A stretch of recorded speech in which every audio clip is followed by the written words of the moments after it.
Assalamualaikum warahmatullahi wabarakatuh.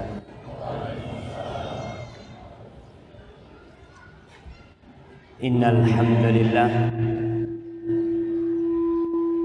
nahmaduhu wa nasta'inuhu wa nastaghfiruh. Sungguh segala puji hanya milik Allah semata. Kita senantiasa memuja dan memuji Allah atas segala nikmat yang Allah berikan kepada kita. Meminta pertolongan hanya kepadanya. Memohon ampun dari dosa-dosa yang senantiasa kita perbuat. Tapi nikmat Allah terus turun untuk kita. Wa na'udzu billahi min syururi anfusina wa sayyiati a'malina. Dan kita berlindung kepada Allah dari kejahatan jiwa kita dan keburukan amal-amal kita. Man yahdillah fala mudhillalah wa may yudlil fala hadiyalah. Barang siapa yang diberi petunjuk oleh Allah Jalla Jalaluhu, karena memang hanya Allah yang bisa memberikan petunjuk. Tatkala itu ada satupun manusia yang dapat menyesatkan. Tapi sebaliknya, barang siapa yang disesatkan dalam kehidupan ini, sejuta ustadz didatangkan, didengarkan. Kalau Allah tidak berkehendak, maka dia tidak akan berpindah dari kesesatan. Di sini kita tahu kenapa setiap sholat kita tidak pernah berhenti mengatakan dan mengulangi tanpa pernah bosan, ihdinas siratal mustaqim, ihdinas siratal mustaqim, ihdinas siratal mustaqim. Terus kita pindah. Karena memang kebutuhan kita kepada hidayah Allah itu jauh lebih besar daripada kebutuhan kita kepada uang. Tapi banyak di antara kita yang tidak sadar. Wa asyhadu an la ilaha illallah wahdahu la syarikalah. Wa asyhadu anna Muhammadan abduhu wa rasuluh sallallahu alaihi wa ala alihi wa sallam. Amma ba'd. Jamaah rahimakumullah. Apa tema kita hari ini?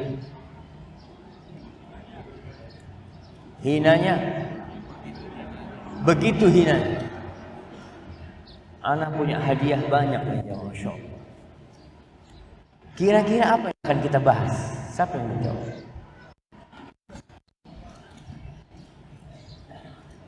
Dunia? Bukan. Nah, soalnya anak memang lihat di flyernya itu kok digambarkan dunia gitu ya. Berarti sama tuh yang bikin sama antum pemahamannya, tapi anak kasih hadiah buat antum. Baik. Pendapat yang lain, ini ada khilaf nih. Masya Allah, ada ibu-ibu yang angkat tangan. Anak nggak bisa dengar suaranya. Kenapa suaranya nggak terdengar? Mana panitianya?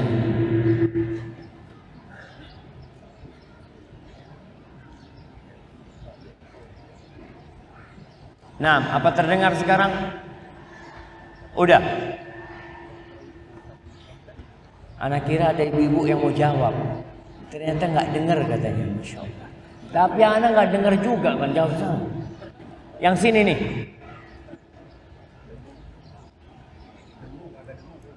Dengung. Masya Allah. Baik, kita lihat mungkin ada solusi yang lainnya. Nggak jelas.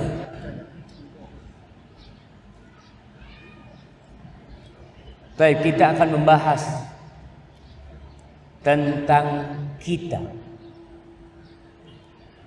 Begitu hinanya umat Islam.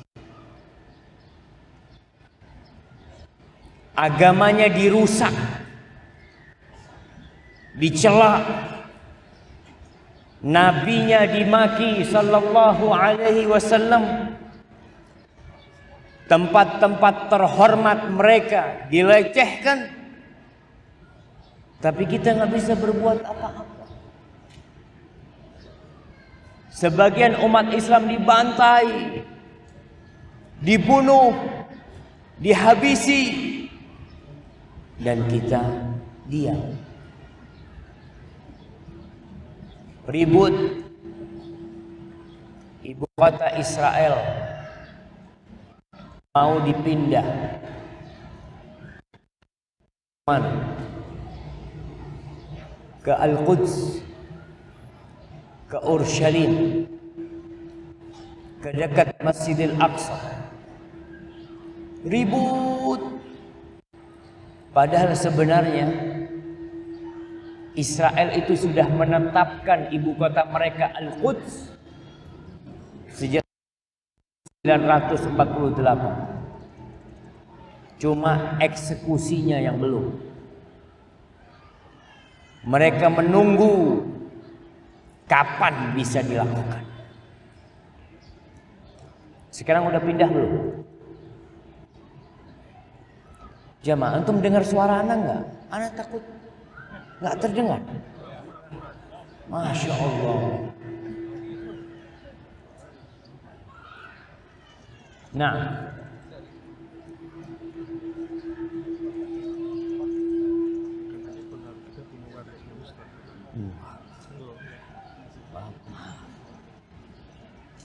nggak ada yang pakai kabel.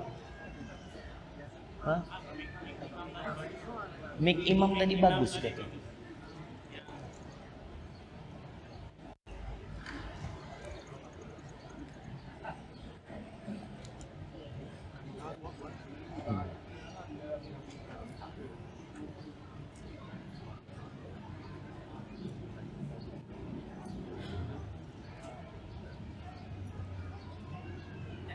Cek dulu.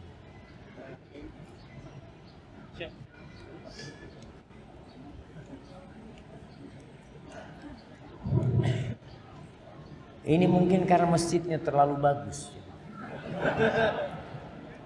Ana dari tadi lihat, Masya Allah, berapa duit bangun masjid ini.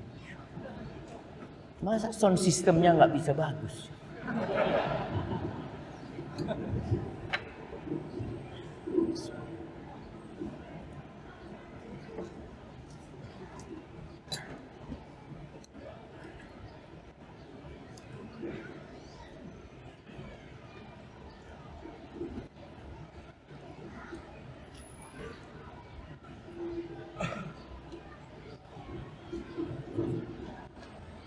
Beda.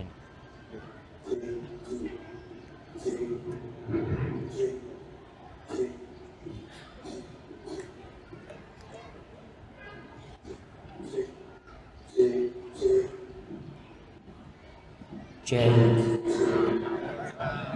juga. Ini mah sama kayak yang itu. Iya.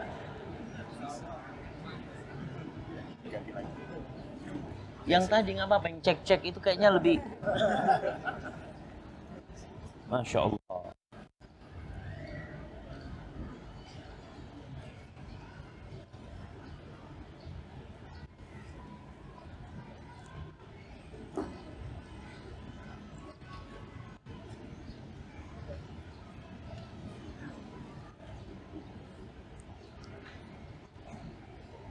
Cek. Iya.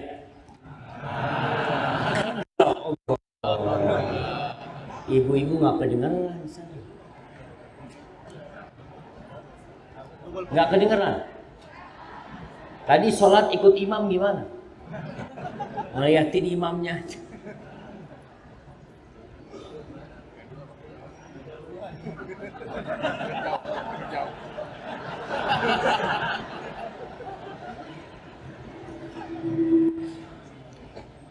Baik. Jamaah rahimakumullah. Ibu-ibu dengar. Masya Allah.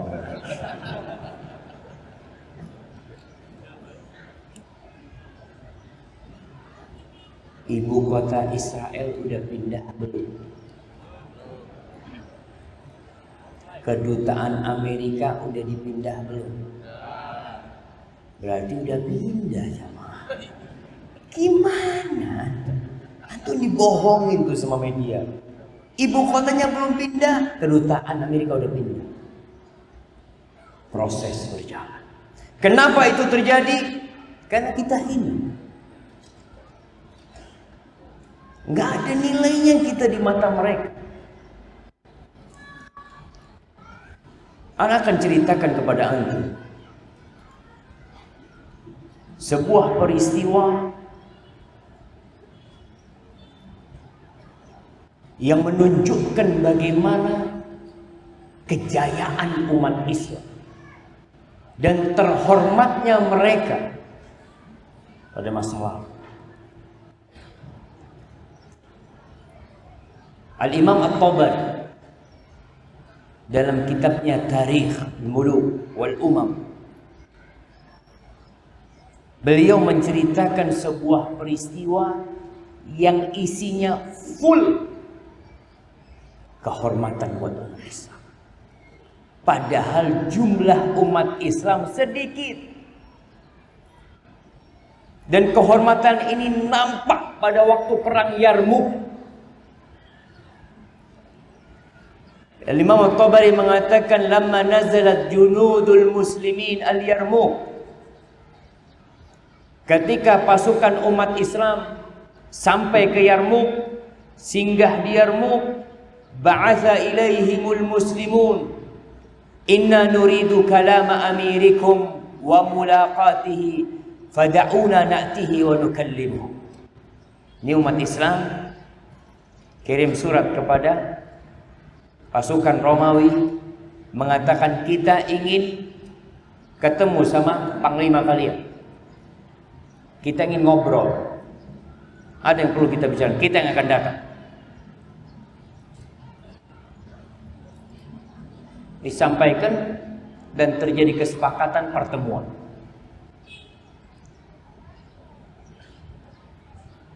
Fa'atahu Abu Ubaidah wa Yazid ibn Abi Sufyan kar Rasul. Datang nih panglima perang Abu Ubaidah Amir bin Jarrah, Yazid bin Abi Sufyan sebagai utusan. Di situ ada sahabat yang lainnya, Al-Harith ibn Hisham, Dirar ibn Al-Azwar, Abu Jandal ibn Suhail radhiyallahu anhum. Berangkat menjumpai Rustum, Herakl, bukan Rustum. Rustum itu panglimanya Persia. Sampai ke sana dilihat tenda-tenda besar dengan segala kemewahan dan keindahannya. Mereka ingin menunjukkan kemewahan mereka, kekuatan mereka, kepandaian mereka. Datang sampai ke sana, utusan ini nggak mau masuk ke tenda. Tendanya terbuat dari sutra, karpetnya terbuat dari sutra. Kata dia, kata mereka, la nastahillul harir, enggak haram yang namanya sutra buat kita. Engkau yang keluar dari tenda. Bayangkan jumlah pasukan umat Islam pada waktu itu 50.000. Pasukan Romawi 200.000. Nggak ada perasaan takut. Yang ngatur kalian yang keluar, nggak bisa, kita nggak boleh masuk. Ya sudah, jumpa di luar, keluar dari tenda yang terbuat dari sutra. Karpetnya dipasang di padang pasir. Ayo duduk. Qala alam aqul lakum hadha awwaludz dzul. Ketika keluar, Herakl mengatakan kepada menteri-menterinya, pejabat-pejabatnya, mengatakan, bukankah aku sudah sampaikan kepada kalian, ini kehinaan pertama kita. Kita nurut sama orang-orang Islam itu.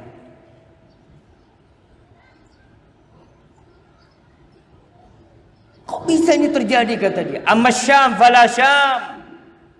Ntar lagi ini hilang negeri Syam. Itu Herakl udah tahu akan hilang negeri Syam. Karena nampak kehinaan mereka di hadapan umat Islam yang jumlah mereka lebih sedikit. Tapi Romawi bisa nurut sama umat Islam. Wa wailul lirum minal mauludil masy'um. Kata Herakl, habis kita nih. Celaka buat Romawi dari kelahiran yang penuh dengan kesengsaraan.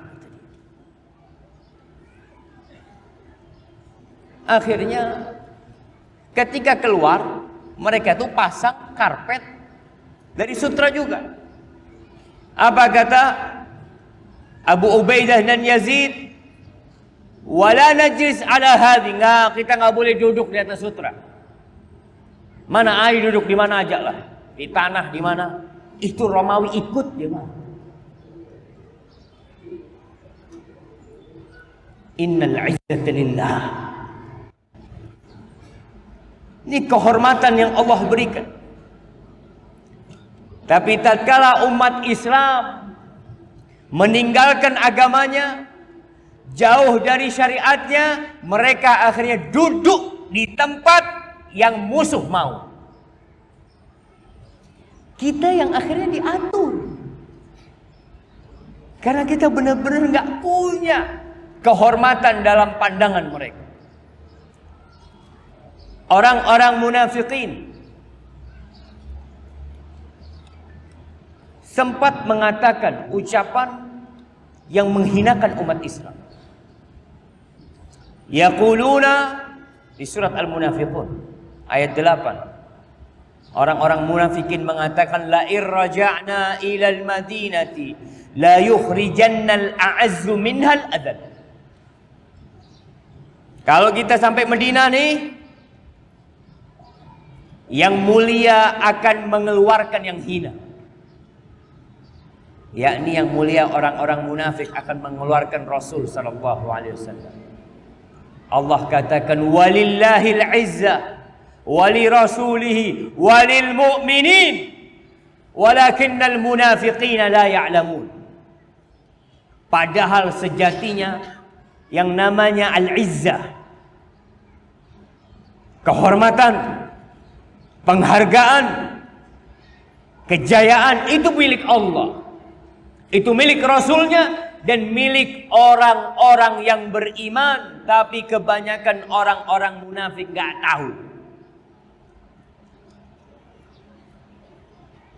Sampai informasi ini kepada Abdullah ibn Ubay ibn Salul. Dia dengar yang mengatakan itu bapak, yang mengaku ini Rasul munafikin. Pentolannya orang munafik di Madinah itu Abdullah bin Ubay bin Salul. Namanya Abdullah. Akhirnya anak berhenti di pintu gerbang. Dia tunggu bapak. Anaknya Abdullah bin Abdullah ini orang yang soleh, sahabat Nabi yang setia kepada Nabi SAW. Ditunggu bapaknya. Kata anaknya ketika bapaknya datang, ayah jangan masuk dulu sampai Rasul SAW mengizinkan engkau masuk. Subhanallah. Dia ingin menjelaskan kepada ayahnya, yang mulia itu Nabi, bukan engkau wahai ayah. Pernah informasi sampai kepada Abdullah bin Ubay bin Salul bahwasanya Nabi ingin membunuh ayahnya. Pentolan orang munafik. Dia datang kepada Nabi SAW. Ya Rasulullah, kalau engkau ingin membunuh ayahku, biar aku yang bunuh ayahku. Jangan orang lain. Aku takut kalau nanti yang bunuh orang lain, aku dendam sama yang bunuh ayah. Lalu aku membunuh dia. Jangan Nabi, biarkan aku. Apa kata Nabi SAW? Nggak ada keinginan untuk membunuh ayahmu, nggak ada. Kita akan berbuat baik sama dia. Kita akan menghargai dia, kata Nabi SAW. Ahibati fillah, Allah memberikan kejayaan kepada umat Islam dulu ketika mereka berpegang teguh dengan agamanya. Ketika mereka berjuang dengan segala yang mereka miliki. Abu Musa al-Ash'ari radhiyallahu ta'ala anhu menceritakan bagaimana perjuangan dia bersama Nabi SAW demi menegakkan agama Allah itu. Dia mengatakan kharajna ma'a Rasulillah sallallahu alaihi wasallam fi Gaza. Kita pernah pergi bersama Nabi SAW dalam satu peperangan. Wa nahnu sittatu nafarin bainana ba'ir. Jumlah kita cuma 6 orang yang mau perang. 6 orang, 1 ekor onta. Kita gantian tuh naik onta. Fanuqibat aqdamana wa nuqibat qadam. Kaki kita ini luka-luka semuanya, lobang-lobang kaki kita. Wasaqatat adfari, sampai yang namanya kuku di kakiku itu terlepas. Kaki kita bungkus dengan kain. Itu Nabi SAW seperti itu, jemaah. Kita sekarang wallahi hidup dengan segala kemewahan, kenyamanan, hingga lupa dengan perjuangan yang seharusnya dilakukan oleh setiap muslim untuk agama. Thauban, maula Rasulullah sallallahu alaihi wasallam,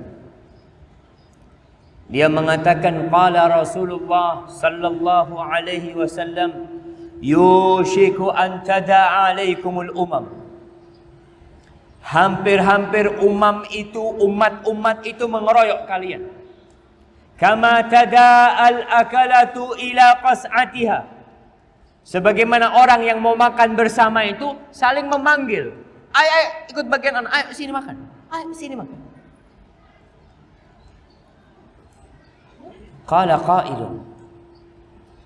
Ketika itu ada sahabat yang bertanya, wa min qillatin nahnu yauma idzin.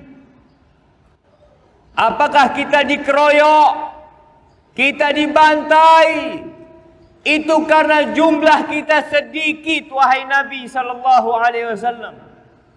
Karena secara akal nggak mungkin 1000 orang dikeroyok 50 orang. Nggak mungkin antum 5 orang dikeroyok 2 orang. 5 orang kelihatan luka-luka, benjol semuanya. Antum dari mana? Kita dikeroyok.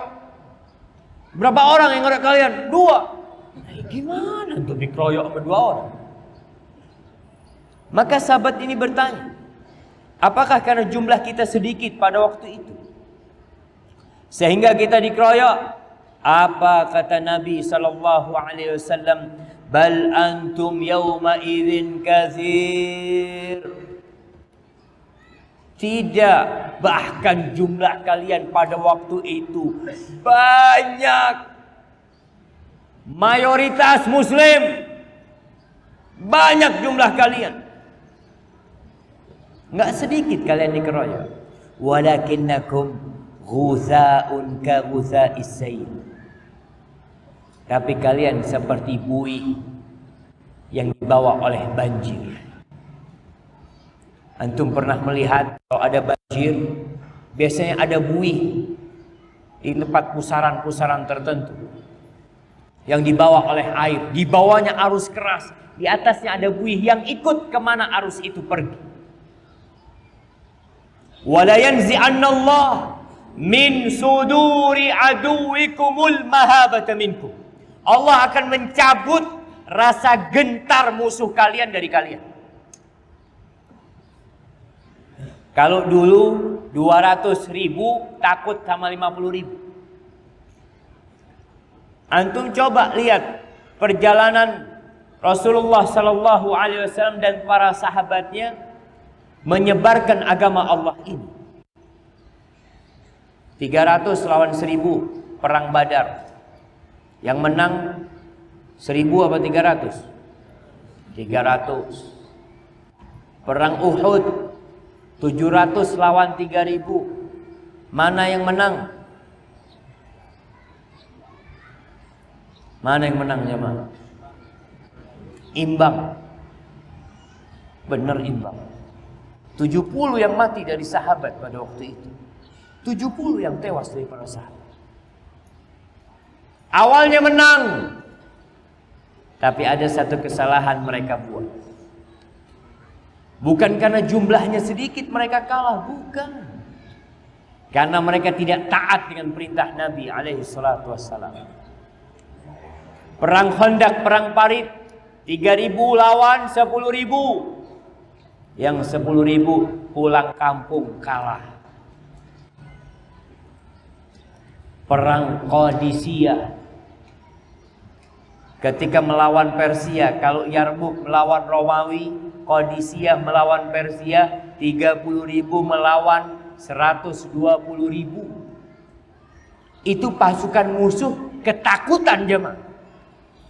Melihat umat Islam, mereka sampai bingung, kalian ini kok bisa kayak gini? Awalnya kehidupan kalian makan bangkai, dikasih duit suka, dikasih baju terima kasih. Ada apa kalian sekarang mau masuk ke negeri kita? Mereka ceritakan, kita ingin menyampaikan la ilaha illallah. Kita dulu nyembah berhala, kita dulu nyembah patung, makan bangkai, yang kuat makan yang lemah. Kita melakukan kemaksiatan, zina, macam-macam. Kita putuskan silaturahim. Kemudian datang Nabi yang mengajarkan kepada kita bahwa la ilaha illallah Muhammad Rasulullah. Dia mengajarkan kepada kita agar kita berbuat baik kepada orang lain, menghormati tamu, menjaga silaturahim. Itu musuh takut sama umat Islam. Tapi kata Nabi alaihissalam, rasa takut musuh kepada umat Islam akan dicabut. Mereka nggak takut lagi. Wala yakdhifanallahu fi qulubikumul wahn. Allah akan melemparkan kepada hati kalian al-wahn, ada penyakit akan diberikan kepada kalian. Faqala qailun ya Rasulullah wa mal wahn. Apa yang dimaksud dengan wahn? Beliau mengatakan sallallahu alaihi wasallam, hubbud dunya wa karahiyatul maut. Cinta dunia dan takut mati. Rawahu Abu Dawud. Dan hadis ini sahih. Inilah kehinaan yang kita lihat. Jumlahnya banyak, tapi nggak berkualitas. Nggak ditakutin sama orang-orang yang sejatinya memusuhi Islam. Ahibati fillah.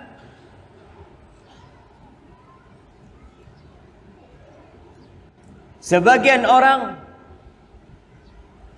hidup hanya untuk cari makan. Umat Islam kerjanya hanya untuk memenuhi perutnya, syahwat perutnya dan yang di bawah perutnya. Sampai mereka kalau ditanya, kalian nih apa yang ditunggu? Ya nunggu mati. Makan, bersenang-senang, dan kita nunggu kematian. Seperti hewan ternak. Kerjanya hanya kuliner. Antum lihat, Sebagian orang itu berpindah dari satu resto ke resto lain. Kalau berpindah dari satu masjid ke masjid lainnya, alhamdulillah. Enggak. Cari makanan sana, cari makanan sini. Kerjanya jalan-jalan.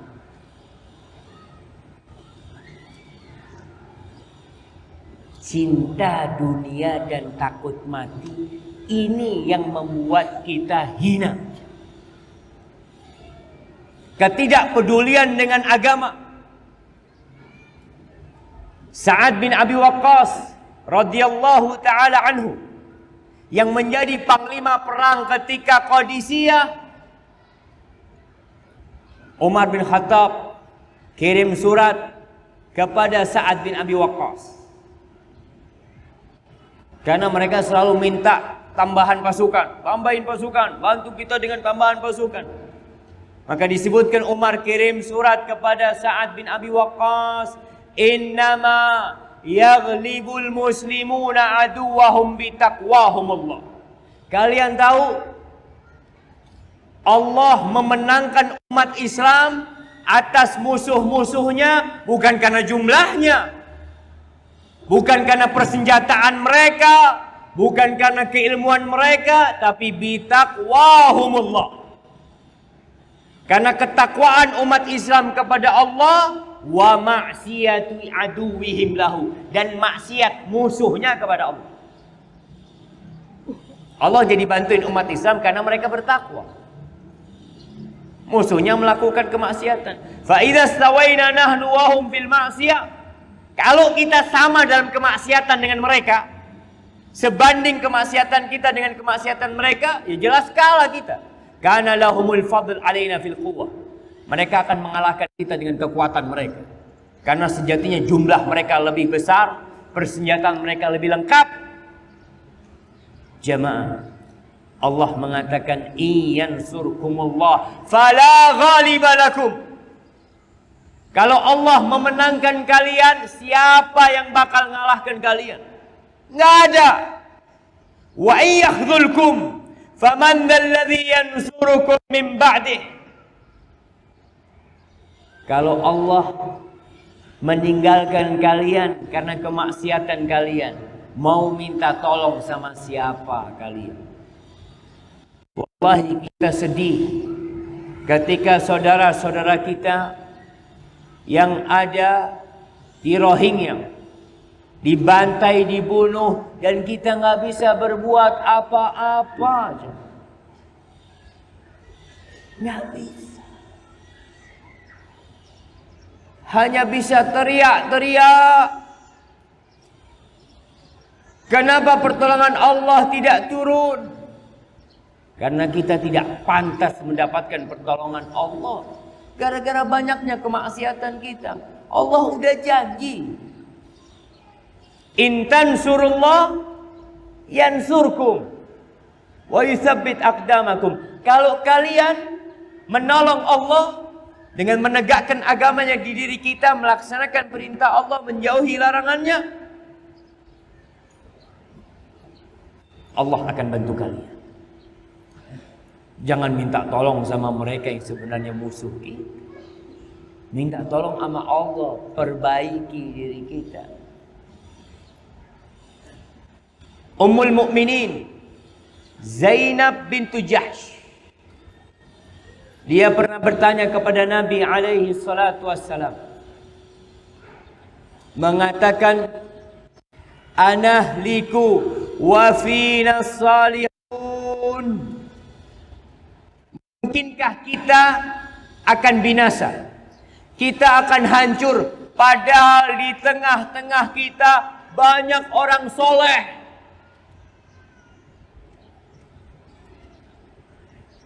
Qala na'am. Kata Nabi SAW, iya.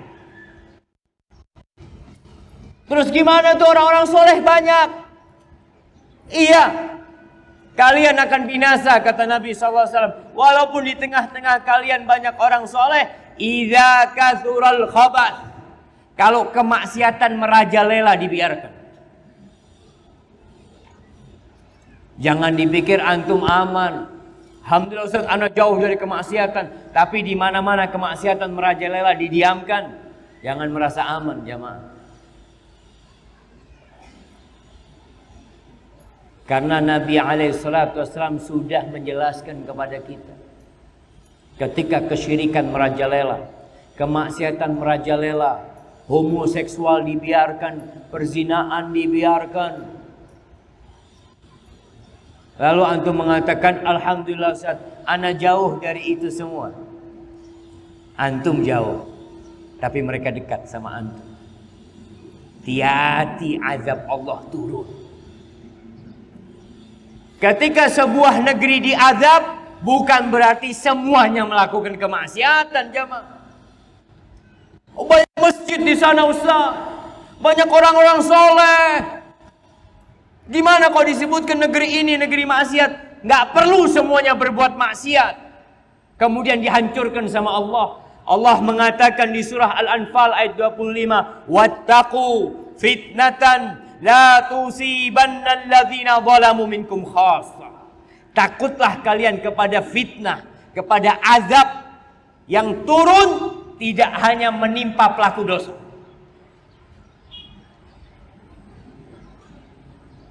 Tidak hanya menimpa pelaku kezaliman saja, umum semuanya dapat. Wa'lamu annallaha syadidul iqab. Dan ketahuilah kalian sesungguhnya Allah itu azabnya, sanksinya sangat berat sekali. Ketika terjadi bencana alam yang besar, bayi terdampak. Apakah bayi punya dosa? Terkena banjir, tsunami, atau gempa, bayi-bayi kena.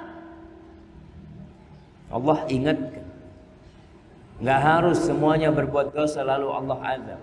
Tapi ketika merajalela kemaksiatan lalu dibiarkan, azab itu umum. Nanti mereka akan dihisap semuanya sama Allah Jalla Jalla, dan akan dibangkitkan sesuai dengan niat mereka. Ketika tsunami terjadi di berbagai negeri, itu semuanya kena. Perempuan yang nggak tahu apa-apa, mungkin dia yang ahli ibadah, bahkan dia kerjanya berzikir, beristighfar, ikut terseret oleh tsunami, ikut mati, keluarganya ikut mati. Memang Allah mengatakan Jalla Jalaluhu, hati-hati, wattaqu fitnatan la tusibanna alladzina zalamu minkum khassa. Ahibati fillah, umat Islam sibuk sama apa kita lihat sekarang? Sibuk dengan dirinya, anak, yang penting saya. Sibuk berebut jabatan, yang mau jadi pejabat. Sibuk berebut harta, yang cari harta. Makanya kita bisa melihat jamaah, bagaimana di kota Malang itu korupsi massal. Apakah itu hanya terjadi di kota Malang? Atau di tempat lain juga terjadi? Itu gambaran wakil rakyat. Bagaimana dengan rakyatnya? Yang antum pilih itu kayak gitu.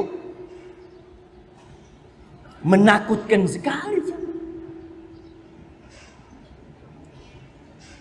Sibuk dengan syahwatnya. Tempat-tempat hiburan semakin banyak di mana-mana. Sampai anak berpikir kadangkala ketika melihat ada karaoke keluarga. Aji. Kalau mau sama keluarga ke masjid lah. Disediakan tempat. Nafsunya yang dicari. Kita tahu Andalusia, Spanyol, yang sekarang mungkin hanya kenal dengan Real Madrid. Antum tahu sama Real Madrid? Apa stadion yang besar di sana? Bernabeu. Anak sempat sampai ke sana. Ana lihat. Asyik. Ana masuk ke istana Al-Hamra yang dibangun oleh dinasti Umayyah. Allahu Akbar. Indah. Dan sampai saat ini ana melihat bangunan-bangunan yang indah yang baru-baru. Masjid Nabawi yang begitu indahnya, nggak ada apa-apanya dibandingkan dengan Al-Hamra.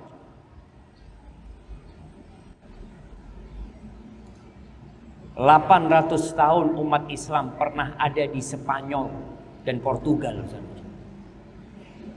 Kemana umat Islam sekarang?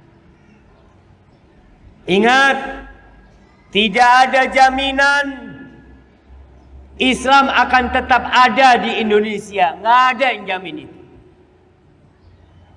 Nah, ada jaminan Islam akan tetap ada sampai hari kiamat. Tapi bukan di negeri kita. Di Spanyol masjid-masjid jadi gereja semuanya. Jadi museum. 800 tahun. Padahal di sana tuh yang mengeluarkan ulama-ulama besar yang kelasnya nggak ada di Indonesia. Sekelas Ibnu Hazm Al-Andalusi, sekelas Al-Qurtubi yang tafsirnya sampai sekarang itu dibaca oleh umat Islam dari berbagai penjuru dunia. Ketika anak berangkat lewat jembatan, nama jembatan itu Afras apa gitu. Kata supir busnya mengatakan Muslim, Muslim, kata dia Muslim. Kita nggak bisa bahasa Spanyol, dia nggak bisa bahasa Inggris, ana juga nggak bisa bahasa Inggris. Dia cuma bilang Muslim, Muslim. Ada nama besar, nama jembatan itu. Ana searching langsung, tanya sama Mbah Google. Oh betul, hanya tinggal nama. Ana sholat di masjid yang dibangun oleh kedutaan-kedutaan negara-negara Timur Tengah. Ana tanya, berapa jumlah umat Islam di sini? Ya lumayan, tapi pendatang. Kalau orang Spanyolnya, wallah, bisa dihitung. Ada kampung di sana namanya Kampung Bazin. Kita ngomong yuk kita sholat subuh di sana.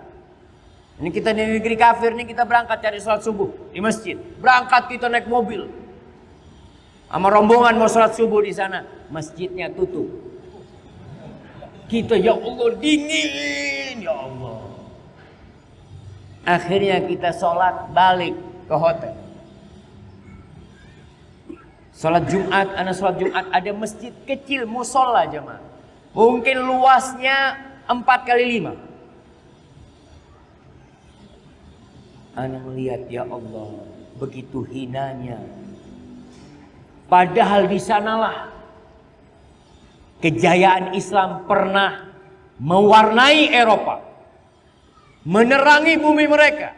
Dulu orang-orang Nasoro itu bangga pakai gamis, bangga sekali ketika sekolah di negeri Islam, karena mereka pulang kelihatan gayanya gaya orang-orang modern pada waktu itu. Dulu, sekarang umat Islam lebih bangga pakai baju-baju mereka. Dulu kita waktu SD jamaah, kalau celana kita sobek, kita malu mau pakai. Datang, mak, jahit dulu mak, harus sekolah. Sekarang umat Islam pakai celana robek-robek, bangga. Anak kadang kepingin datang kasih jarum sama dia, dijahit dulu lah, kan sobek. Bangga. Kiblatnya ke sono mereka.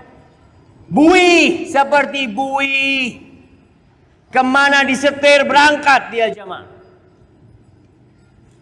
Sebelum runtuhnya Andalusia, sejarawan mengatakan bagaimana kondisi umat Islam pada waktu itu di Andalusia. Padahal 800 tahun Islam masuk Andalusia itu tahun 92 Hijriah. 81 tahun setelah wafatnya Rasul sallallahu alaihi wasallam, Islam sudah sampai Eropa, belum sampai Indonesia. Udah sampai ke Eropa. Tapi setelah 800 tahun, 890-an,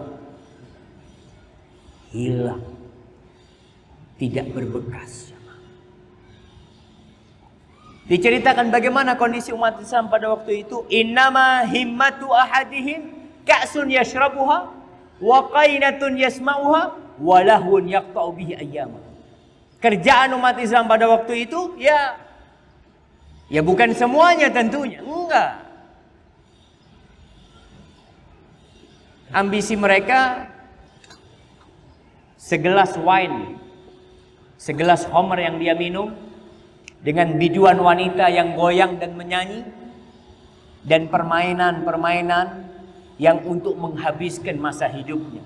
Itu yang terjadi di Andalusia. Muslim mereka. Ibnul Arabi Al-Maliki, dia mensifati umat Islam di pertengahan abad ke-6 Hijriah. Di sana tuh. Faghalabatiz dzunub, dosa itu sudah merajalela. Wa syaqiyat bil ma'asil qulub, hati sudah sengsara dengan kemaksiatan. Wa sara kullu ahadin minan nas tha'laban ya'wi ila juhri. Setiap orang dari manusia itu seperti tha'lab. Tha'lab itu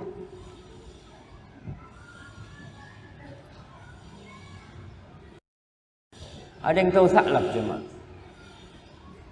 Binatang yang sekarang ada kopinya, luwak. Luwak. Yang kerjaannya makan sembunyi, makan sembunyi. Wa in ra'al makidah bijarihi. Walaupun ngelihat ada kezaliman di tetangganya, dia enggak urusan.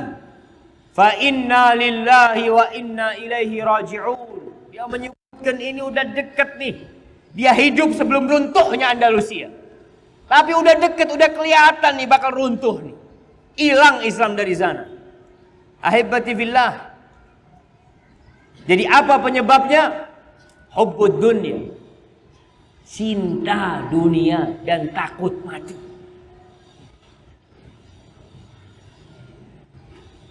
Di masa Nabi SAW, para sahabat hidup dalam kemiskinan. Pernah suatu hari Abu Ubaidah Amir bin Jarrah berangkat ke Bahrain. Dari Bahrain dia bawa duit, bawa harta nih. Yang dibawa dari sana dibawa ke Madinah. Sampai Madinah, berita uang yang datang ini tersebar di kalangan para sahabat. Masuk waktu sholat subuh. Nabi sholat subuh, diam Nabi SAW, berzikir apa. Sahabat-sahabat Ansor datang menjumpai Nabi SAW. Apa kata Nabi SAW? Nabi tersenyum. Beliau mengatakan, "Adzunukum sami'tum anna Aba Ubaidah qadima bi syai'." Aku kira kalian dengar nih, Abu Ubaidah bawa sesuatu. Qalu ajal ya Rasul. Iya ya Rasul SAW. Pantas mereka seperti itu, jemaah. Sebagian di antara para sahabat Nabi sallallahu alaihi wasallam hanya punya kain sarung. Atasannya nggak ada. Salat itu hanya pakai sarung. Sebagian sarungnya itu hampir tidak menutupi lutut. Kalau sujud dipegangin supaya tidak kelihatan dari belakang. Seperti itu hidupnya para sahabat Nabi. Sehingga kalau antum melihat ketika perang Uhud, Mus'ab bin Umair, kafannya nggak cukup untuk nutup badannya semuanya. Kafannya itu kalau ditarik ke kakinya, kepalanya kelihatan. Ditarik ke kepalanya, kakinya kelihatan. Nggak punya.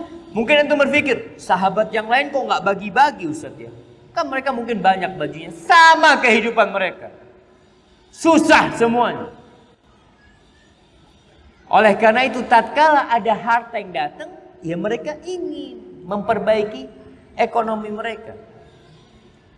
Lalu Nabi SAW mengatakan, fa'abshiru wa amilu ma yasurrukum. Kalian gembiralah, kalian optimislah dengan apa yang berbahagia, menggembirakan kalian nanti. Fa wallahi mal faqra akhsha alaikum. Demi Allah, aku tidak takut kalian ditimpa kefakiran. Nggak takut aku.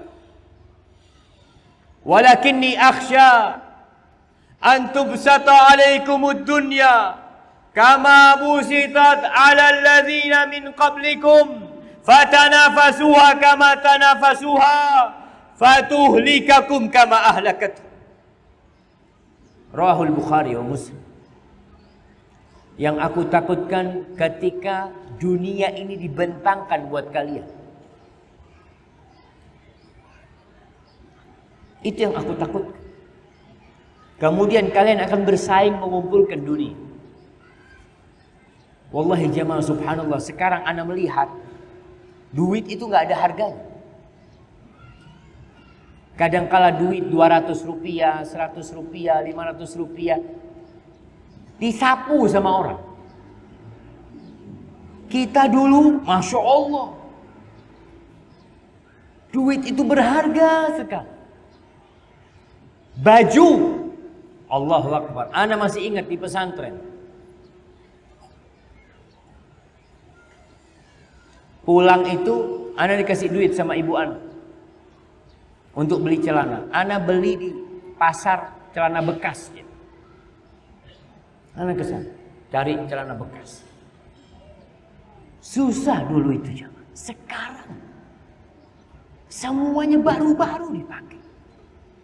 Nabi SAW mengatakan, demi Allah aku tidak takut kalian ditimpa kefakiran. Yang aku takutkan kalau dibuka dunia buat kalian. Kalian berlomba-lomba mengumpulkannya. Kalau kita lihat nih persaingan untuk dunia yang terjadi. Bersaing untuk jadi caleg. Bersaing untuk jadi bupati. Bersaing untuk jadi gubernur. Rebutan untuk jadi presiden. Sibuk semuanya. Kemudian dunia itu menghancurkan kalian. Sebagaimana pernah menghancurkan orang-orang sebelum kalian. Ketika yang jadi ambisi dunia. Ibnul Qayyim rahimahullahu ta'ala. Subhanallah. Ana baru tadi baca ucapan Ibnul Qayyim ini. Di kitab Madarijus Salikin. Beliau mengatakan, walladzi syahadnahu nahnu. Dia hidup di abad ke-8 Hijri. Dia mengatakan, dan yang kami lihat, yang kami perhatikan, wa arafnahu bit tajarub, dan kami mengetahuinya dari pengalaman. Annahu, ingat nih ucapan Ibnu Qayyim, annahu ma dhaharatil ma'azifu wa alatul lahwi fi qaumin wa fashat fihim wa ishtaghalu biha illa sallatallahu alaihimul aduwa wa bulu bil qahti wal jadbi wa wulati su'. Tidaklah, kata beliau, alat-alat musik itu nampak di satu kaum, tersebar di mana-mana di negeri itu, tempat-tempat hiburan, Masya Allah. Dan mereka sibuk dengan acara-acara musik. Antum bisa lihat sekarang jemaah, konser-konser musik. Dari maghrib sampai tengah malam, lewat tengah malam. Kira-kira sholat maghrib mereka, sholat isya mereka, sholat subuh mereka. Coba kita bertanya, Ibnu Qayyim menyuruh kita untuk berpikir, manfaat duniawinya apa? Membuat negeri semakin jaya. Itu saat orang pulang nonton musik jam 2, itu pagi kerjanya semangat Ustaz. Jadi kinerjanya, dedikasinya semakin tinggi kerjanya. Nggak ada. Yang ada tidur di tempat kerjanya. Dunia nggak ada gunanya, apalagi akhirat. Kecuali ada orang, alhamdulillah Ustaz, sejak nonton dangdut Ustaz, sholat malam semakin kenceng Ustaz. Nggak ada cuma maksiat yang tambah. Anak punya paman cerita. Iya, dia cerita masa lalu dia. Dulu orkes macem-macem itu kata dia. Itu ada yang nyanyi lagu salah seorang masalah miras. Miras kita itu yang dibawa joget mabuk semua kata dia. Ini lagunya miras kata dia. Ibnu Qayyim mengatakan tidaklah tersebar satu kaum karena mereka sudah hidup jamaah. Ambisinya cuma dunia, hiburan.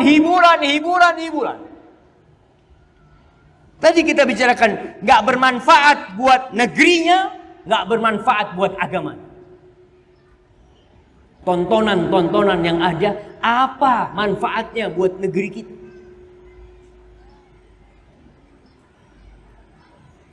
Maka apabila itu tersebar, melainkan Allah akan menjadikan musuh menguasai mereka. Jadi kalau antum berpikir, kenapa sebuah negeri diintervensi oleh asing, diatur oleh asing, mungkin sebagian kita mengatakan, oh mungkin pemerintahnya kurang tegas. Nih Ibnu Qayyim menyebutkan, karena kemaksiatan merajalela. Memang rakyatnya yang sudah hidup hanya hiburan dan hiburan biduan, Allahu Akbar, di kampung-kampung jamaah. Kadangkala orang pulang haji atau orang ngadakan pesta pernikahan, yang diundang tuh orkes, yang pakaiannya nggak isbal, mereka. Bahkan di atas lutut berjoget, yang nonton anak-anak nonton, dan mereka merasa nggak ada masalah. Kemana ulamanya, kemana ustadznya, kemana tuan gurunya? Ingat kata Nabi SAW ketika ditanya, anahliku wa fina salihun, apakah mungkin Allah akan mengazab kita sedangkan di tengah kita banyak orang-orang soleh? Naam, iya kata Nabi. Idza kathural khabath. Kalau kekejian itu merajalela dan dianggap biasa jamaah, dosa itu semakin besar ketika dianggap biasa. Itu joget ria sama biduannya. Pernah di kampung kita, ya Allah mudah-mudahan diampuni dosa-dosa kita.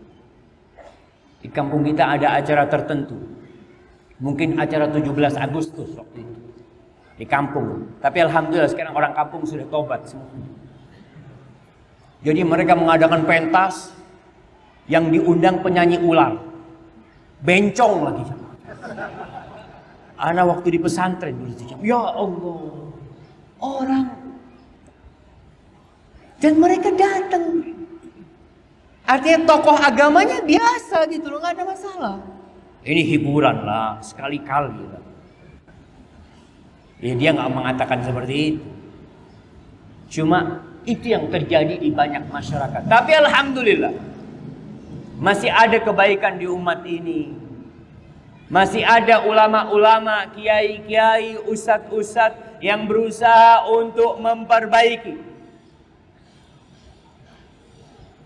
Dan semoga Allah mengampuni. Mereka akan dikuasai oleh musuhnya. Mereka akan dicoba dengan kekeringan, paceklik. Dan yang sesuatu hal yang penting yang disebutkan Ibnu Qayyim, wa wulatis su', dan penguasa-penguasa, pemerintah-pemerintah yang buruk dan jahat. Itu azab dari Allah ternyata.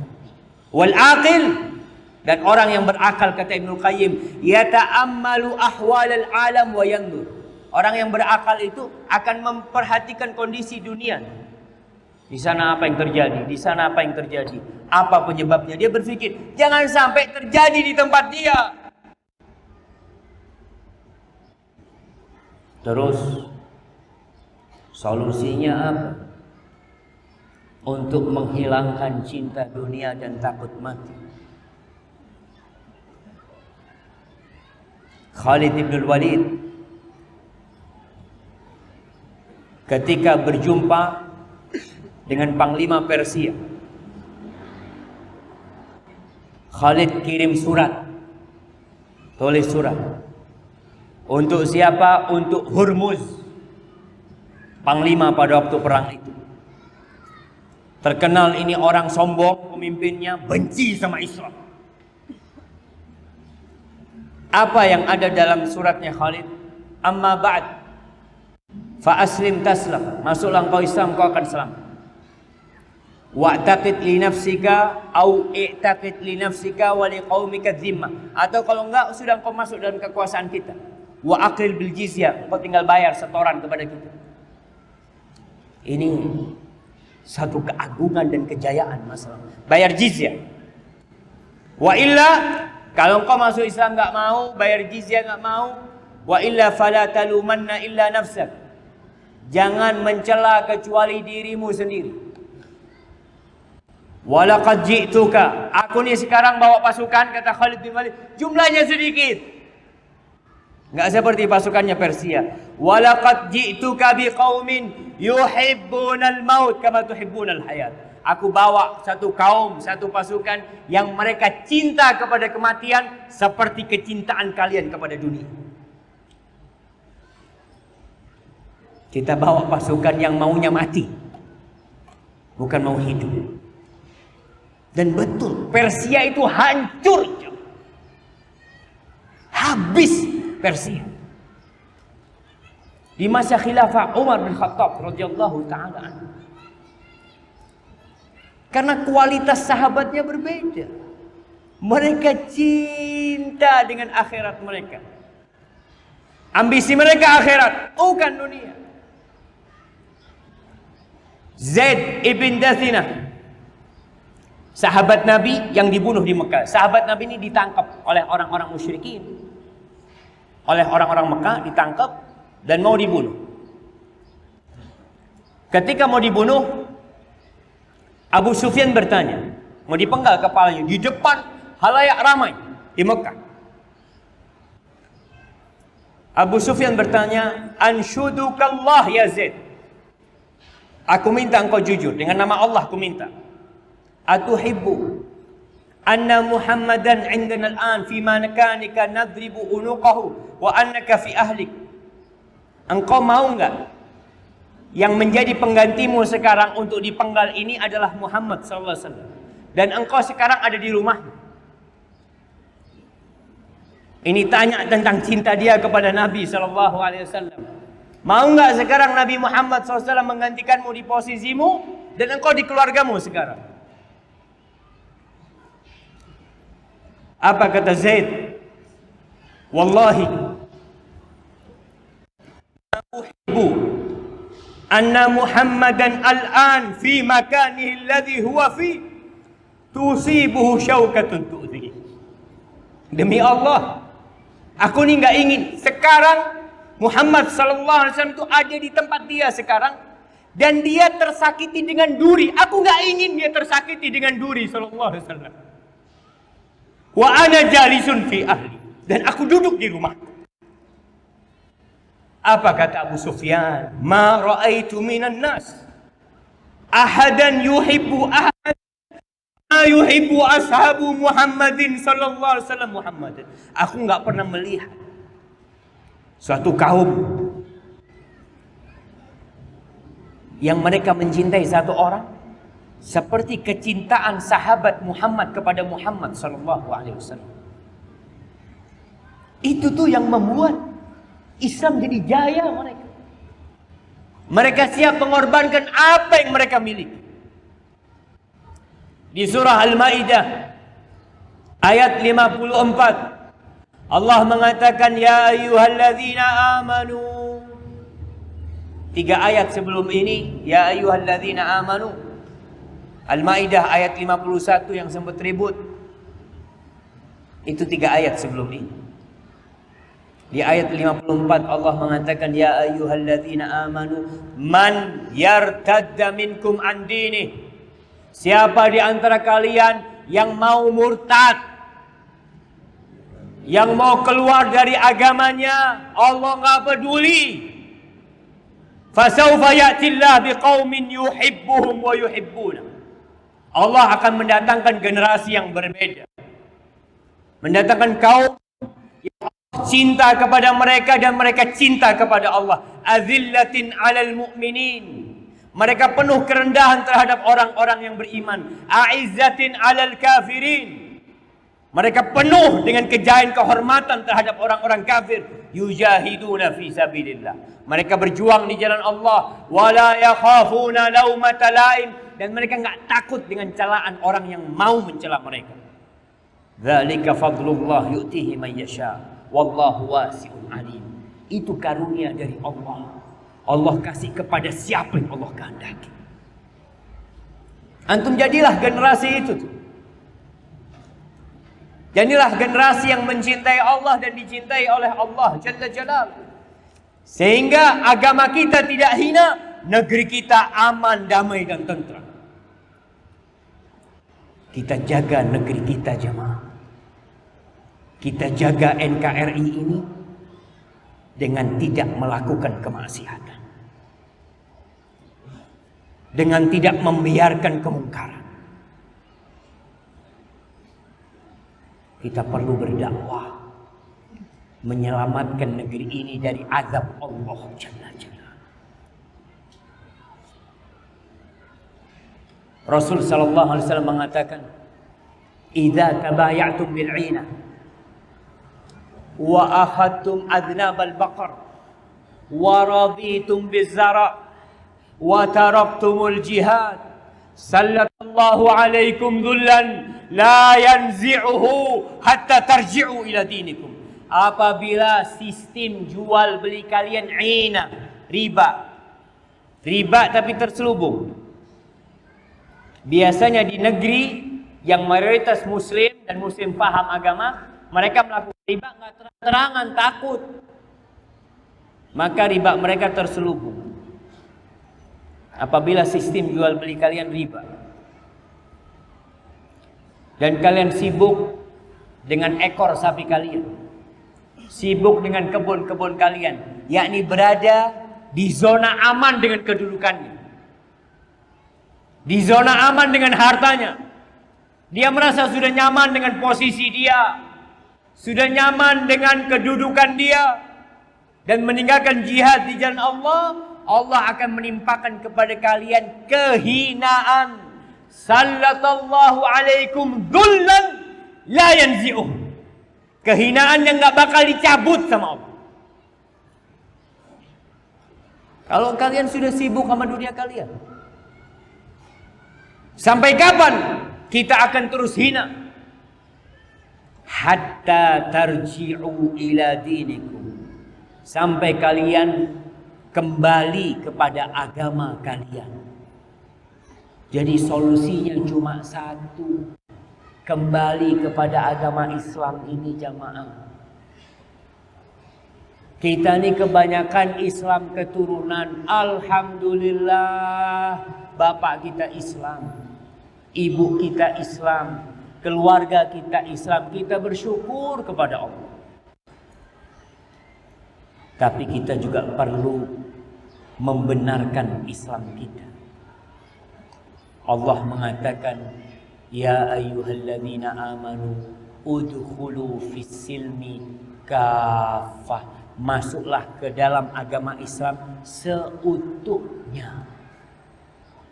Bukan hanya pecinya yang Islam, jenggotnya yang Islam, penampilannya yang Islam, perdagangannya nggak Islam, rumahnya nggak Islami, pekerjaannya nggak Islami, semuanya jadi Islam.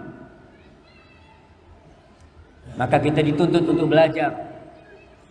Dan alhamdulillah, kita melihat umat Islam mulai bersemangat untuk belajar Islam yang benar. Tapi musuh-musuh Islam nggak akan tinggal diam. Mereka ingin terus memalingkan tuduhan-tuduhan. Ana pernah dibatalkan kajian ana. Khutbah Jumat nggak boleh. Khutbah Jumat nggak boleh. Akhirnya negosiasi ini. Panitia, udah kalau gitu nggak usah Ustaz, tapi nggak perlu khutbah Jumat, tapi sholat Jumat juga nggak boleh. Ini polisinya yang ngatakan, nggak, harus keluar dari kota ini. Allah. Khutbah nikah, mau khutbah nikah, pernikahan, undangan, cuma mau khutbah nikah. Kira-kira isinya khutbah nikah apa coba? Isinya tentang pernikahan, nggak boleh. Ada usaha-usaha itu, tapi kita terus bersabar. Ikutin jalannya Nabi SAW. Nabi bukan hanya dibatalkan kajiannya, dilemparin batu Nabi SAW. Berdarah-darah Rasul SAW. Patah giginya. Itu baju besi masuk ke pipi Nabi SAW demi menegakkan agama Allah. Jadi kalau dalam rangka kepada Islam yang benar, jalannya penuh onak dan duri, penuh gangguan, antum dicaci, dimaki, tetap jalannya lurus. Jangan pernah noleh ke belakang. Jalan terus ke depan, jangan pernah mundur. Walaupun lambat jalan kita, tapi pasti. Tuntutlah ilmu.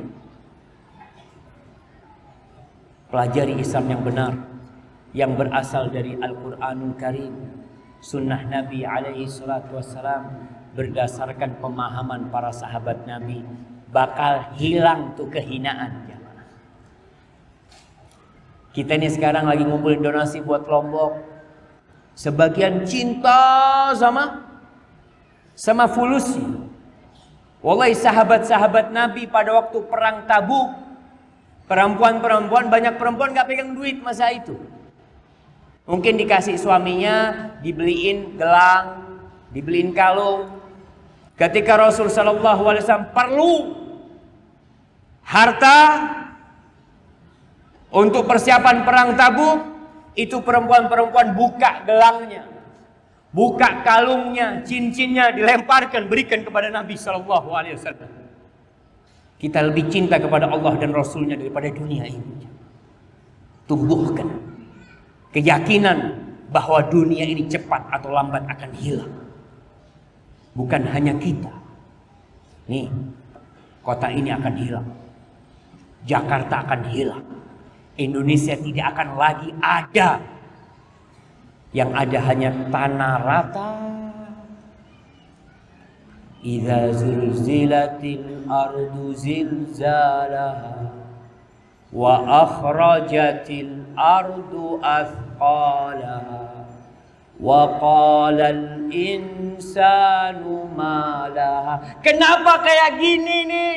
Yauma idzin tuhadditsu akhbaraha bi anna rabbaka awhalaha. Allah wahyukan kepada bumi ini untuk goncang, untuk mengeluarkan isi perutnya, semuanya keluar. Maka persiapkan untuk menghadapi Allah Jalla Jalaluhu. Apa yang bisa engkau berikan kepada negeri ini, berikan. Apa yang bisa engkau berikan kepada agama ini, berikan. Jangan tanya apa yang diberikan negeriku kepadaku, tapi tanya apa yang kau berikan kepada negeri ini. Jaga negeri ini, jangan sampai azab Allah turun. Hadza wallahu a'lam bishawab. Wa sallallahu ala nabiyyina Muhammad wa ala alihi wa sahbihi wasallam. Kita masuk ke sesi tanya jawab. Anak izin minum dulu.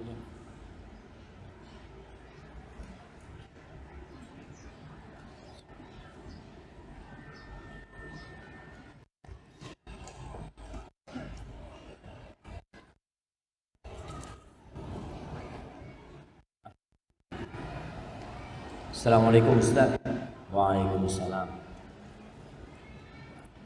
Bulan lalu saya sudah mengkhitbah seorang perempuan. Nih, kalau enggak harta, tahta, wanita. Ini godaannya dunia. Tapi kan menikah syariat, Ustaz. Ya, masuk agama.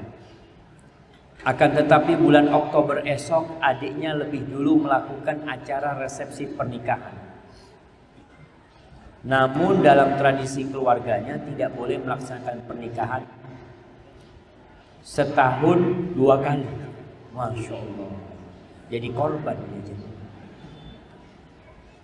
Pertanyaannya, bagaimana cara Anda menjelaskan ke orang tuanya bahwa itu hanya tahayul? Bukan tahayul jemaah. Benar. Di kampung itu mereka mengatakan nggak boleh melaksanakan nikah setahun 2 kali. Kenapa? Duitnya nggak cukup, Ustaz. Iya. Jadi bukan masalah tahayul, bukan. Mereka melihat persiapannya ini fulusnya mafi. Tapi nggak tahu, kalau mungkin ada keyakinan macam-macam, nggak tahu. Tapi yang Ana tanya beberapa teman, iya Ustaz, masalahnya kemarin ada mahasiswa kita mau nikah, dia sudah melamar dan diterima. Akhirnya mereka meminta pernikahannya disegerakan. Pihak keluarganya nggak bisa. Tahun depan kata dia. Soalnya bulan lalu kita baru menikahkan kakaknya. Jadi bukan masalah tahayul. Tapi masalahnya mafi fulus. Tapi kalau masalah tahayul, antum bilang gini kepada mertua, ginilah, butuh berapa duitnya. Ketika itu insya Allah besok bisa nikah antum kalau fulusnya ada. Kalau memang masalahnya masalah fulus, tapi kalau masalahnya ada keyakinan macam-macam, yang ini perlu digali. Tapi ana sih nggak pernah tahu sih. Kalau ada keyakinan nggak boleh setahun 2 kali karena disebabkan bisa ini bisa itu, wallahu a'lam bishawab. Sedangkan ana tidak mau berlama-lama dari proses khitbah ke pernikahan. Atau kalau masalahnya adalah resepsi walimahnya, antum katakan kita nikah, nggak usah rame-rame, berangkat ke KUA resmi sudah. Tapi rame-ramenya tahun depan, nggak apa-apa.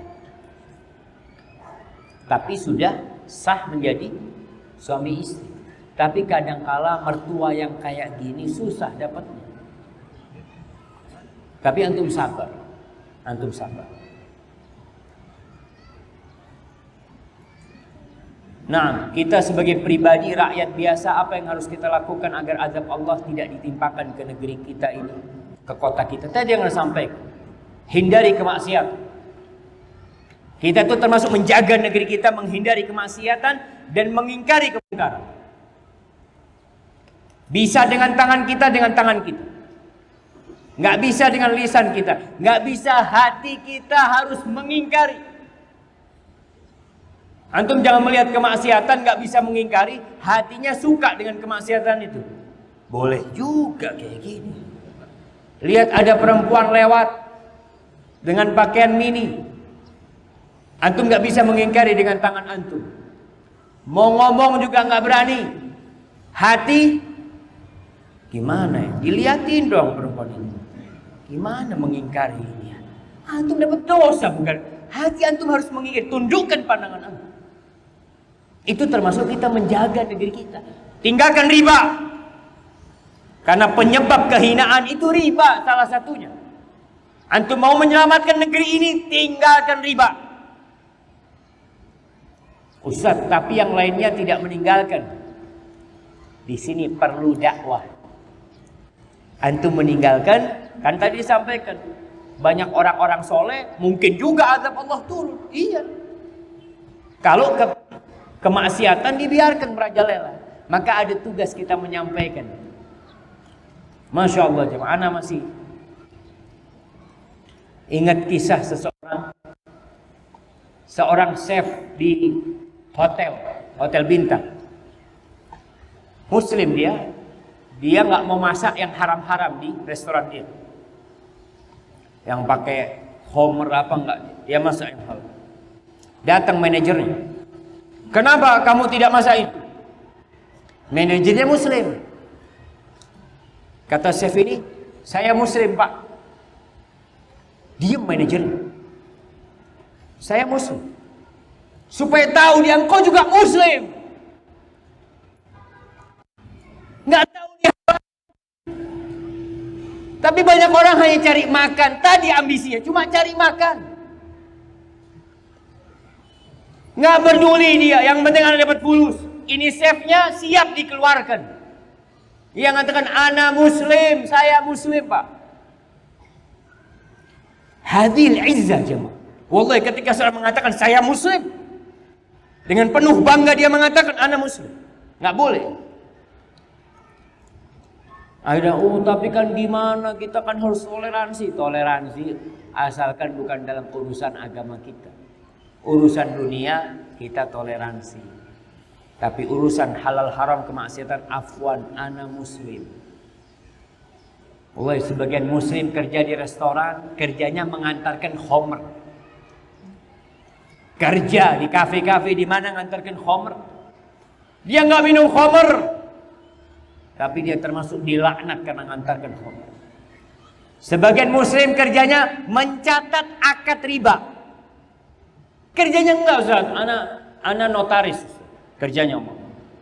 Apa nggak bisa antum pilih yang halal sama yang haram? Bisa. Tapi nggak mau.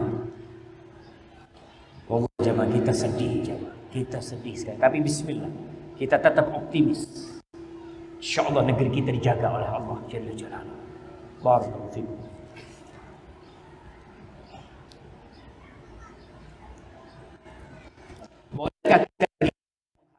Pahala yang Allah janjikan. Karena ada yang bilang kalau begitu tidak ikhlas beribadah sama Allah. Dia minta pahala sama siapa? Sama Allah. Yang nyuruh minta siapa? Allah. Yang nawarin siapa? Allah. Maka tidak bertentangan dengan keikhlasan. Tapi ada orang yang beribadah kepada Allah penuh dengan kecintaan kepada Allah. Dia, Allah ini maha baik sama aku. Aku nggak minta dikasih sama Allah. Jadi gimana Ustaz kalau beribadah mengharapkan surga? Nggak apa-apa. Doanya Nabi alaihissalam apa? Rabbana atina fid dunya hasanah wa fil akhirati hasanah wa qina adzabannar. Antum sedekah nih, ana mau nyumbang buat Lombok 10.000 ya Allah, gantiin ya Allah 7 juta ya Allah. Bismillah. Kan 700 kali lipat. Jangan minta dunia aja. Ini yang berbahaya. Antum minta ketika sedekah, ya Allah, aku nggak banyak yang bisa aku bagi, tapi dengan ini semoga Engkau selamatkan aku dari api neraka ya Allah. Taruh tuh 2.000. Ketawa cuma 2.000, jangan ketawa cuma. Nabi alaihissalam mengatakan ittaqin nar walau bisyirqi tamrah. Selamatkan diri kalian dari api neraka walaupun dengan setengah butir kurma. 2.000 dapat berapa kurma? Tergantung Ustaz. Ada kurma yang 1 5.000 Ustaz. Beda lagi. Tapi artinya antum mengharapkan pahala dari Allah nggak ada masalah, tapi jangan cari dunia aja.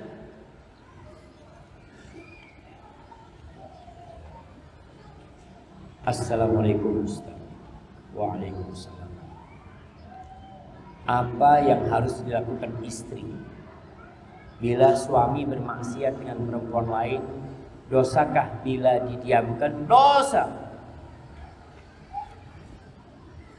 Tugasnya suami istri ini watawasau bil haq watawasau bis sabr, tetap.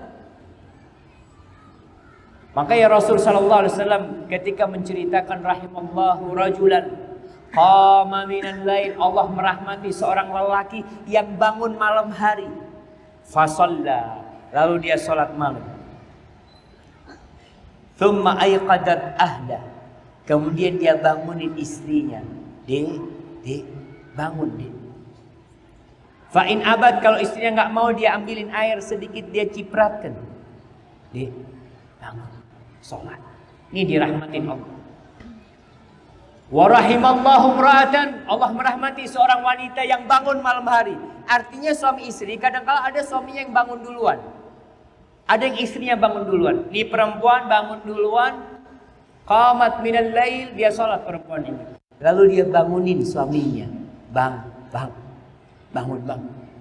Nih tinggal setengah jam subuh bang, witir bang. Kalau nggak mau cipratin air, bang, ayo bang bangun bang. Tapi dengan cinta aja. Kalau nggak bisa berantem antum. Kalau nggak bikinin kopi, bang, kopinya udah siap bang. Kalau sholat malam nggak bangun dia, kopi bangun. Ada tuh laki-laki yang kalau main nonton bola bangun, bang jam 3 bola main, bismillah, tuh. Bang sholat malam bang, aduh punggung sakit jadi. Tuh, cinta dunia dan takut mati. Maka istri nggak boleh mendiamkan suaminya yang melakukan kemaksiatan. Ustaz, ana takut nanti diceraikan sama suami ana kalau ana menegur dia. Yang ngasih makan anti itu Allah. Jangan takut ditinggal sama suami, tapi takutlah ditinggal sama Allah Jalla Jalla. Hadza wallahu a'lam. Ana punya warung makan. Ana berinfak, bersedekah, suka diam-diam tanpa sepengetahuan istri. Karena istri ana agak bakhil. Apakah ana berdosa? Jamaah, suami itu kalau mau bersedekah, berinfak, itu harus izin istri. Ingat, harus izin istri kalau duitnya istri. Ya harus, antum mana? Duitnya istri, warung punyanya istrinya, diambil duit sedekah. Punyanya istrinya warungnya. Tapi kalau itu duitnya dia, nggak perlu izin istri. Apa perlu laporan? Dek, tadi saya sedekah. Ini ada kwitansinya. Kwitansi sedekah. Nggak ada. Makanya suami ini harus berwibawa, tapi harus pengasih kepada istrinya. Dia tidak semena-mena sama istrinya. Dia tunjukkan kepedulian dia sama istrinya. Ada suami yang Masya Allah, ATM-nya dipegang istrinya, duitnya semua dipegang istrinya. Mau berangkat kerja, Assalamualaikum. Salam. Dek, mau kerja. Ngapain? Ya bensin lah, duit bensin. Ya nggak seperti itulah. Artinya pegang duitnya, dia berikan kepada istrinya sesuai dengan kemampuan dia. Ingat, berbagi kepada istri itu bukan sesuai kebutuhan istri, tapi sesuai dengan kemampuan suami. Ini fair banget jemaah, Masya Allah. Buat istri enak, buat suami enak. Ketika suaminya miskin, baru mulai kerja, biasanya dia itu gajinya semua dikasih istri. Iya Ustaz, baru 900 soalnya. Nih, harus cukup. Pokoknya makan sebulan harus cukup. Istrinya Masya Allah berpikir bagaimana cukup. Akhirnya suaminya gajinya tambah besar. Jadi 5 juta. Tapi tetap yang dikasih ke istri 900. Harus cukup. Zalim suaminya. Allah mengatakan liyunfiq dzu sa'atin min sa'ati. Hendaklah seorang memberikan nafkah itu apabila dia kaya sesuai dengan kekayaan dia. Wa man qudira alaihi rizquhu falyunfiq mimma ataahu Allah. Yang miskin yang enggak punya, ya udah semampu dia. Maka ketika mau sedekah dari duit warungnya, enggak perlu izin istri. Sudah sedekah. Kalau warungnya milik suami. Istri gimana Ustaz? Boleh enggak sedekah? Boleh sedekah. Tapi kalau pakai duitnya suami, izin sama suaminya. Ada perempuan yang Masya Allah duitnya sendiri dikumpulin. Kalau sodako ambil duitnya suami, sodako pahalanya biar besar suami anak. Dia nggak pernah sodako bagi duit dia sendiri. Ini yang bermasalah.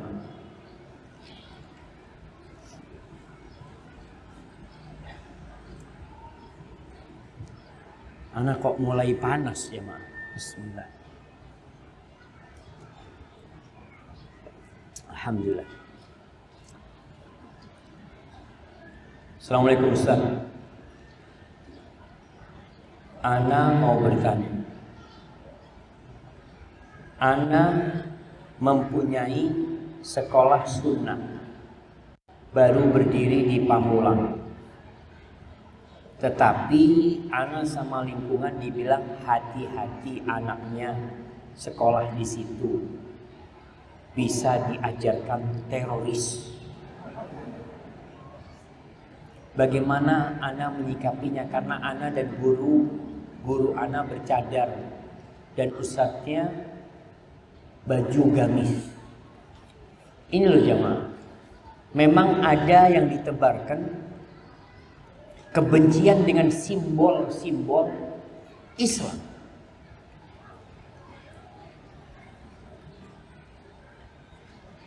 Ada fobia terhadap yang datang dari Arab.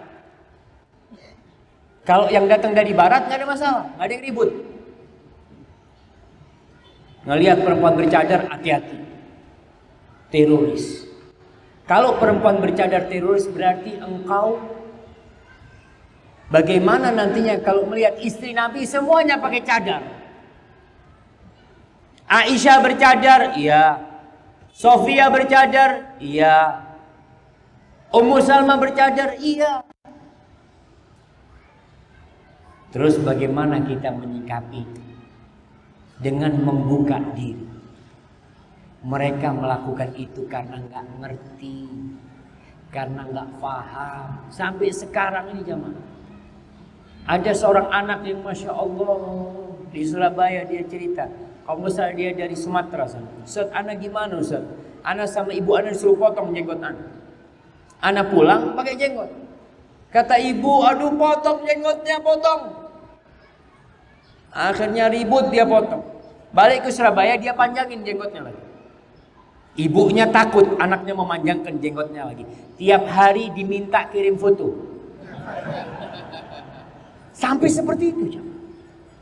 Artinya ketakutan ini aliran sesat. Itu wajar karena memang yang ditampilkan di media ini orang-orang berjenggot yang mungkin memiliki pemahaman yang menyimpang.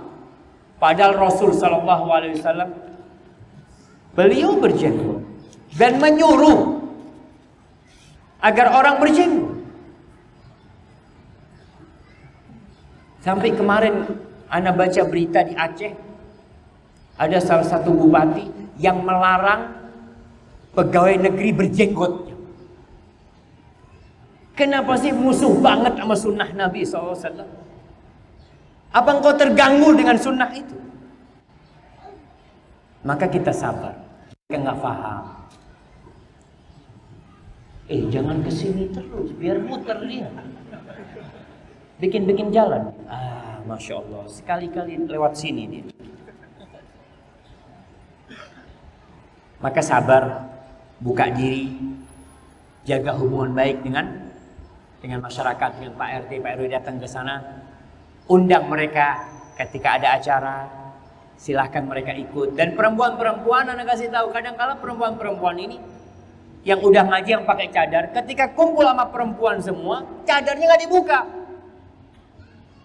Padahal kalau perempuan semua buka cadarnya. Tatkala nggak dibuka, kelihatan ini kayaknya cowok ini. Dia cewek semua, nggak dibuka. Kemudian yang kedua, banyak akhwat-akhwat yang bercadar ini yang terus terang kaku muamalahnya dengan perempuan lain. Seakan-akan ada jarak. Anak punya istri cerita. Suatu hari anak ngantar dia pulang dari rumah orang tua, hampir ke warung. Ada warung gudeg. perempuan yang jual.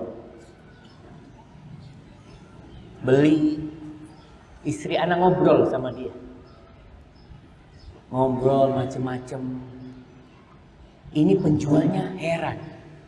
Baru pertama mbak, saya lihat orang cadaran mau ngobrol. Biasanya cuma beli, ini, diam. Kenapa nggak tanya, udah berapa lama jualan di sini mbak? Gimana mbak? Jemaah, kita nggak akan bisa berbagi harta kita kepada semua orang.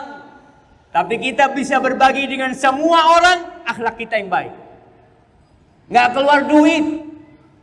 Antum tersenyum sama mereka. Nggak keluar duit. Makanya ketika kajian ada akhwat datang yang mungkin akhwat itu pakaiannya belum syar'i, tapi udah mau datang, alhamdulillah.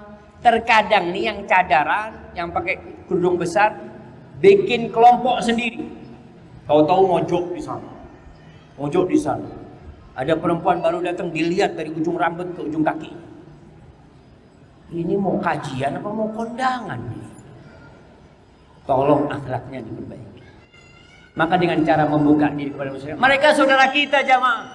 Ingat, innamal mu'minuna ikhwah. Tetangga-tetangga yang muslim saudara kita. Ketika antum punya kelebihan rezeki, berbagi dengan mereka. Kita nih aja kayak gini nih, sampai sekarang masih belum benar gitu nih. Ana mau tanya nih, antum, nah, kenal sama yang di sebelah? Coba kenalan. Subhanallah, gak mau kenalan coba. Masya Allah nih. Coba. Assalamualaikum gitu. Ahlan. Masya Allah. Berapa lama duduk berduaan dari tadi? Kasih hadiah buat 2 orang. Masya Allah. Kirim ke belakang. Masya Allah. Kasih yang besar gak apa-apa. Kan memang untuk dibagian. Masya Allah. Jangan diulangin lagi. Datang, assalamualaikum. Ini sebagai percontohan kita aja di majelis ilmu, kita tuh apa istilahnya, nggak humble sama orang. Berusaha dari mana mas ini itu, tukar nomor HP apa. Kalau mungkin tadi dia kesini naik ojek, pulang bareng ana mas. Antum naik apa? Naik motor juga, bismillah. Artinya tambah saudara kita jamaah. Maka mulai dari tempat ini kita perbaikin ta'amul kita, muamalah kita sama saudara-saudara kita. Sehingga masyarakat di sekitar tidak lagi fobia lihat jenggot. Lihat jenggot, aduh, teroris masuk kampung kita ini. Ntar Densus datang ini sudah.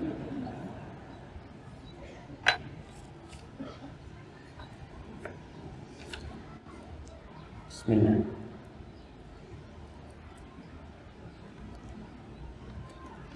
Apakah ada doa khusus agar Allah selamatkan dari cinta dunia dan takut mati?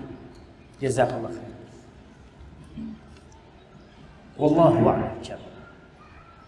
Tapi Nabi SAW pernah mengajarkan doa kepada Shaddad bin Aus, sahabat Nabi.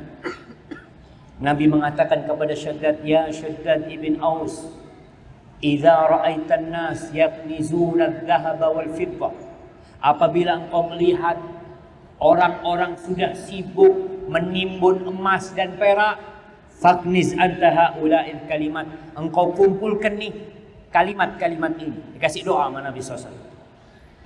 Doa itu berbunyi, siapa yang tahu doanya Shaddad? Ana kasih hadiah.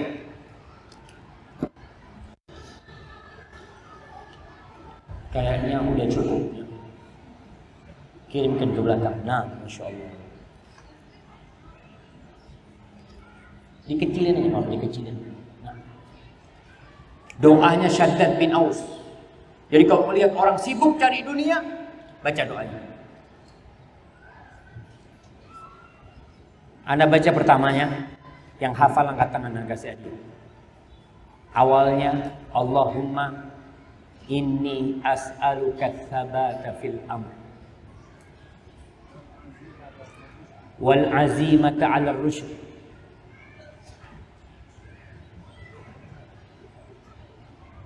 lupa, nggak apa-apa, kita kasih aja, paling nggak dihadap.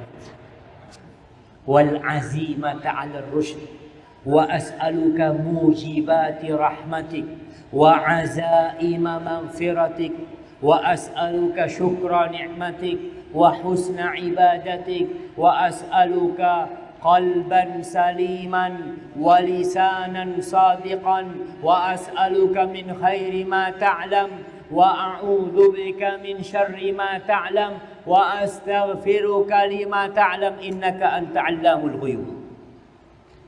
Cari itu doa. Ya Allah, aku memohon kepadamu keteguhan dalam urusan. Enggak ragu-ragu dalam urusan agama atau urusan dunia. Wal azimata 'ala rusyd, dan aku memohon kepadamu tekad yang kuat di atas petunjuk.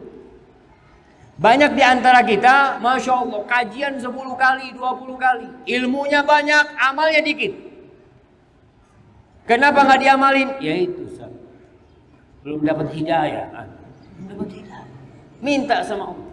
Kayak tadi di masalah yang ringan, banyak yang antum duduk bersebelahan, nggak kenal antum. Padahal dari tadi ustadznya lama nggak datang. Antum udah duduk dari tadi. Apa nggak bisa berbagi dengan tetangga antum? Mungkin antum punya air, punya apa, fadol dibagi sama dia. Wal azimata 'ala rusyd, minta tekad yang kuat dalam kebenaran. Karena ada orang yang semangat beramal tapi nyimpang. Ngebom sana, ngebom sini, semangat dia beramal tapi nggak benar. Wa as'aluka mujibati rahmatik, aku memohon kepadamu yang bisa mendatangkan rahmatmu ya Allah, yang bisa mendatangkan ampunanmu ya Allah. Aku minta kepadamu agar aku pandai mensyukuri nikmatmu, senantiasa mengingat dirimu, dan aku memohon kepadamu hati yang selamat, selamat dari syirik, dosa-dosa dan yang lainnya, dan minta lisan yang jujur. Kemudian aku memohon segala kebaikan yang engkau ketahui, dan aku berlindung dari segala keburukan yang engkau ketahui, dan aku beristighfar dari segala dosa yang engkau ketahui. Engkau maha tahu dan aku nggak tahu ya Allah. Baca doa. Mudah-mudahan Allah selamatkan kita jemaah. Dan banyak-banyak berzikir jemaah. Terakhir. Ini terakhir jemaah. Bagaimana cara sikap istri untuk mencegah dan mengatasi suami yang mengalami puber kedua? Jamaah kita ini dibohongin. Nggak ada puber kedua. Yang ada